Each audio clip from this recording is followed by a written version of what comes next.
जातिगत जनगणना का फैसला भारतीय जनता पार्टी ने ले लिया। आप जानते हैं कि राहुल गांधी ने लोकसभा में कहा था कि जातिगत जनगणना को हम पास करके दिखाएंगे, और वही लोकसभा में विपक्ष के नेता राहुल गांधी है और बीजेपी को आखिर झुकना पड़ा देश की आवाज के सामने। तो बीजेपी इतनी नाराज क्यों हो रही है?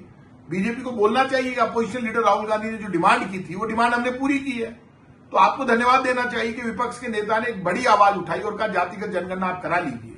देश की जनता, दलित, शोषित, पीड़ित, पिछड़ा, गरीब, यदि किसी गरीब की गरीबी का पता चलता है, यदि किसी का ये पता चलता है कि पीछे रह गया, तो उसको आगे लाने में कोई नुकसान नहीं है।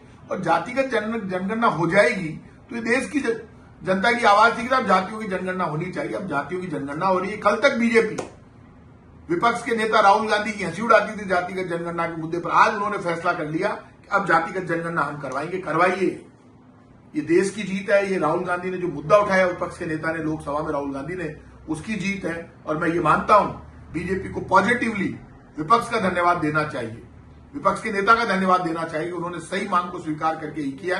अब ये तो पास हो ही जाएगी यदि ये लोकसभा में भी लाएंगे, क्योंकि उन्होंने तो पहले ही कह दिया था कि हम इसी लोकसभा में, राहुल गांधी ने कहा था, पास कराएंगे। आखिर ये बहुत बड़ी जीत है और इसके लिए मैं ये मानता हूं कि देश की आवाज बनकर वो लड़े और इसमें हमने जीत हासिल की है, कांग्रेस की और राहुल गांधी की जीत।